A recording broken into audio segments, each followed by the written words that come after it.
So my editor is now telling me that apparently when you are doing YouTube videos, you can't do it vertically. Mind blown. In fact, she said that everybody knows this, except old people.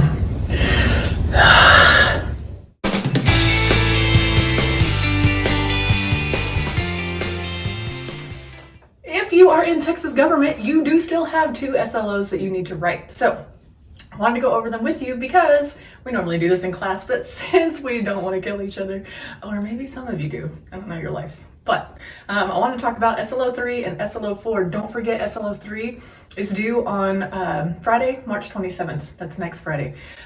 So don't be late. These are all online, so you shouldn't be behind in the first place. Now, if you are in Texas government, you have hit the jackpot because it's talking about healthcare. Y'all, you can find so many resources about this right now. Don't forget that your citations need to be in your text as well as your references. Your references should be the exact same thing that are in your text, except your in-text citations, just going to be the author's last name and year. Make sure your essays are persuasive, not informative. So the question actually calls for whether or not you think that healthcare should, not is, but should be a privilege or a right. Okay, so you have to take a side. These are persuasive essays.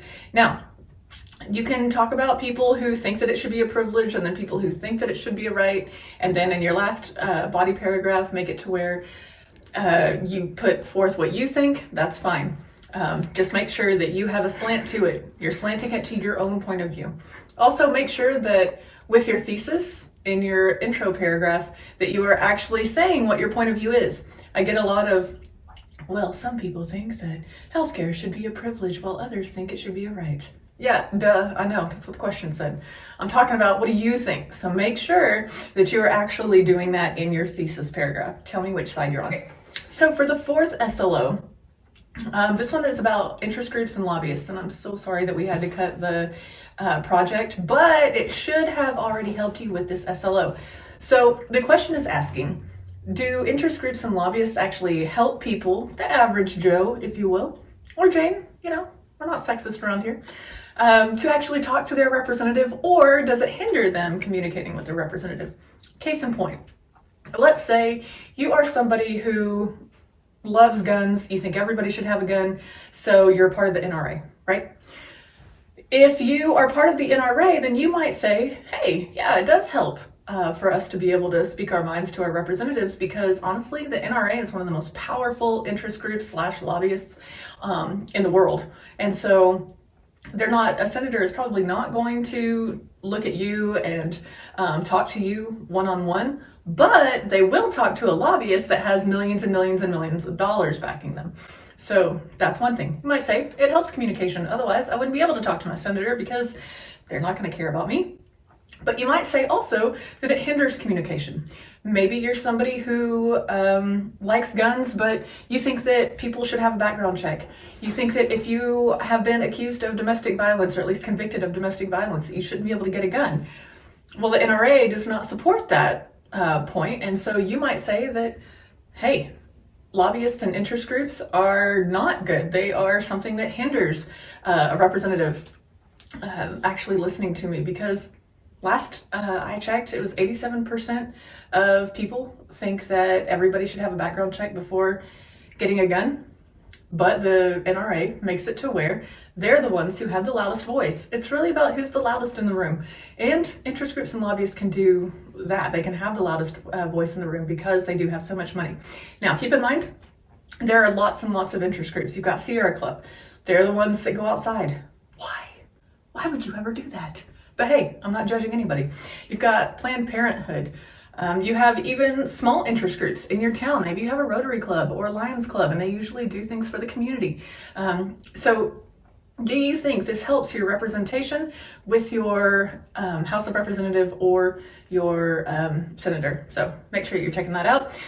Make sure that you are using the right kind of sources. .coms, again, not okay. Use the checklist, it says it on there. Make sure that, like I said before, your references and your citations are the same. They should mirror each other. Make sure you're not using I, me, or myself, no contractions, all that stuff. Read the checklist. I really feel like I shouldn't have to say that, but sometimes I do, because a lot of you guys turn in the checklist as if you did it, but you actually didn't use it in your paper because your paper only has 3 paragraphs. And if you had used the checklist, you would know it should be 5. So make sure that you're staying safe. Please wash your hands. Don't go out into public if you don't have to. And make sure that you stay tuned to this channel for all of the fun videos.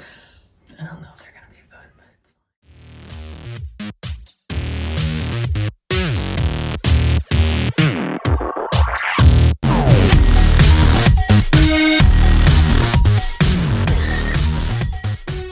this out, but before you get any farther, your hair is a mess.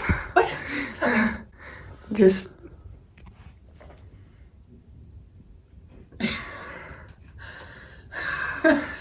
I got skills. but if your bangs are on the other side, what are you doing with your life? Oh god, it's still filming. Meanwhile.